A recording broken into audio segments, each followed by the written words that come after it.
Welcome to my first product showcase here on the reboot of Inside Sim Racing. For this show, I take a look at the Simagic M10 steering system.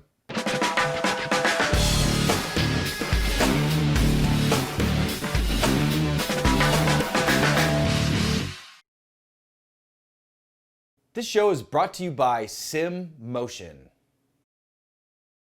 I'm Darin and I'm going to start off with a quick disclaimer. I am now the CEO of the US division of Sim Motion. All of the products that I'm going to showcase here on Inside Sim Racing are ones that I have for sale at our e-commerce site. I personally stand by and will support any products that I show you guys here. Simagic is based in Shenzhen, China, and started doing business in August of 2018. By December of 2018, the first full package with a wheel was released on the market. The M10 is a 10 Nm direct drive wheelbase that utilizes a stepper motor and is enclosed in an aluminum extrusion housing. Mounting can be direct using these threaded inserts at the bottom or with the included adjustable brackets attached to these slots. All the hardware you need to mount the base is included in the package. It comes with a power supply and USB cables to connect to the PC. Everything comes nicely packaged and protected from shipping carrier abuse. Between our US and European shops, we've shipped over 200 units and not had one that has had damage from a carrier. Since the M10 utilizes 2.4 GHz Wi-Fi technology for the button presses and paddle shifters, there's no need for a coiled cable.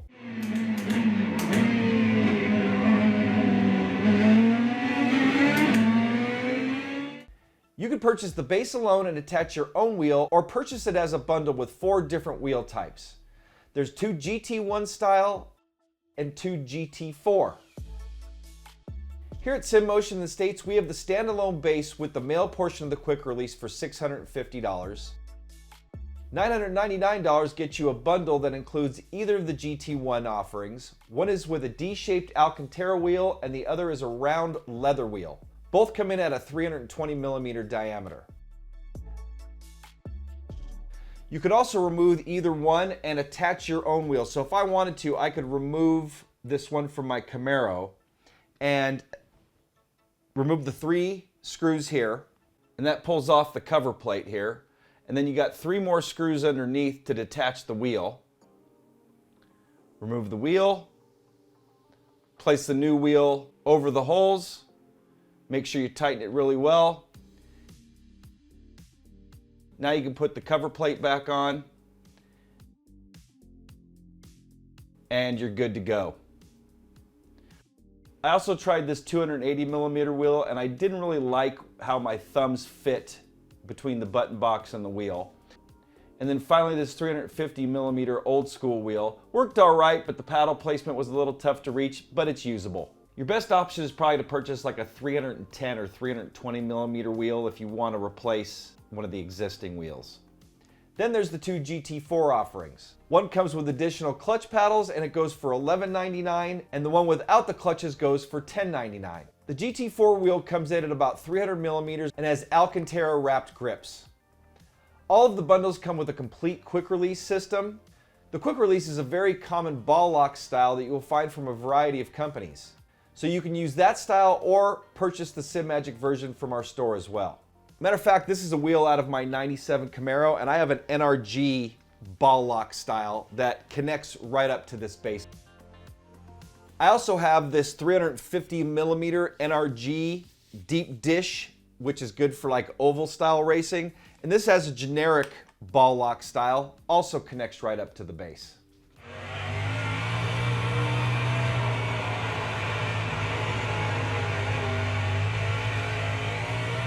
So if you don't need the buttons or paddle shifters, you can supply your own wheel and get the female portion of the quick release to hook right up to the base.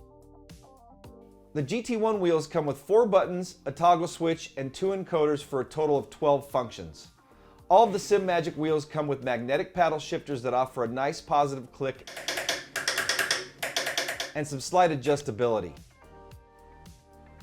The buttons are all backlit red and offer 4 different light modes. They can be always on, off, fast flash, or slow flash. The GT4 that I've got attached to the base right now is my personal favorite because I prefer to do open wheel racing. It comes with Alcantara grips, 8 buttons, 2 encoders, and 2 funky switches for a total of 28 different functions.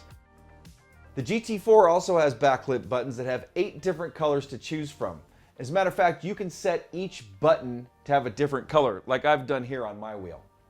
I got a link in the description of this show from a guy that goes by TekNosis. Matter of fact, his name is Dennis. And on how to calibrate and utilize all the functions of the GT4 wheel. In the description below, I've linked to a great spreadsheet that was compiled by Simagic community member Dennis Wilson. Matter of fact, it's the same guy that I was just talking about, TekNosis. And it has details on which games are compatible, what tweaks you may need to make, and there's also some videos that goes along with it as well. All the primary sim titles are compatible, as well as titles like Dirt Rally, but may require a bit of tweaking or additional apps. I just mentioned the Simagic community, and if you go to Facebook and then look for Simagic Official Owners and Fan Group, there's almost 2,000 active members that are frequently sharing tips, suggestions, asking questions. You can go there and ask questions yourself. And if you haven't and you're interested in what Simagic has to offer, it's a great place to check out. I'm also personally available anytime during the week, Monday through Friday, 9 to 5 Pacific time, to answer any questions via phone, email, through our Discord channel, on the M10, or any projects that SimMotion offers. If you're transitioning from a Thrustmaster or Logitech offering that in Thrustmaster's case has pedals, or Logitech the shifter and or pedals, Simagic also has this USB adapter that can convert those into a standalone peripheral. And here's how I set up these T3 PA pedals that happen to have a load cell attached. First up, you need to change this little switch from the on position to the 1 position or off to calibrate, so that the converter recognizes the peripheral. Then plug in the USB cable here, plug in the pedals or shifter, then plug in the converter into your PC so that it powers up. You'll see a green light on here. Then go through the range of motion or shift into all the different gears. Once that's done, you can now switch it back to the on position and calibrate in Windows. So using the USB Game Controllers app within Windows, first you're going to calibrate, go through the range of motion through each pedal, click Finish. Now you can see them all working here. Now I'm going to show you what it's like to calibrate in iRacing because it uses its own calibration application. Press the throttle, then the brake, then the clutch, and as you can see, they're all moving nice and smoothly with 12 bits of resolution.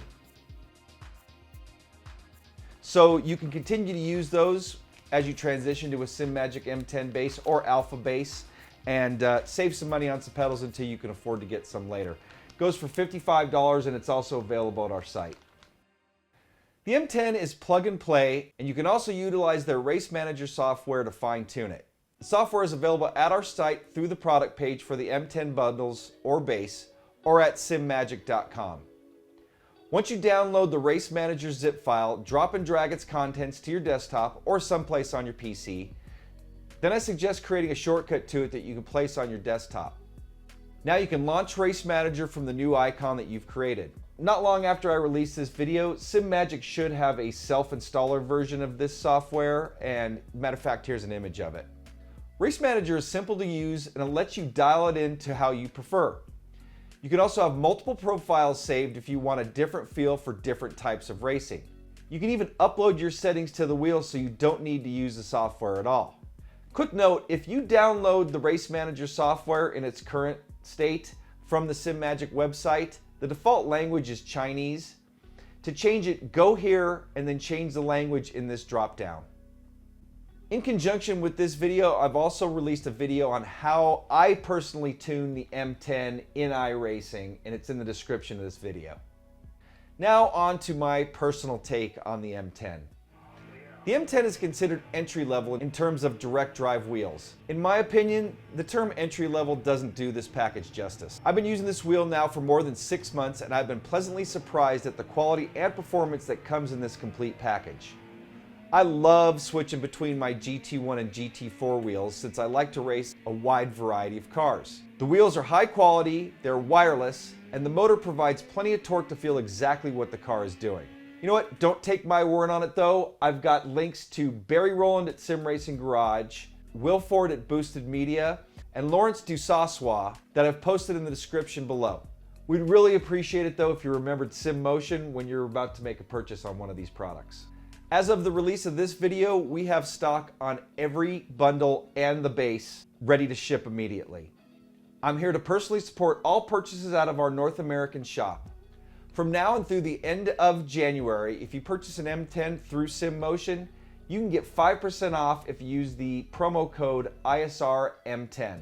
So that's going to wrap up my first product showcase here on the reboot of Inside Sim Racing, and I hope you've enjoyed it. If you'd like a free consultation on anything sim racing related, get in touch with me. You can reach us at our Discord channel, or my contact info is in the description below. I'm Darin Ganji. Thanks for watching.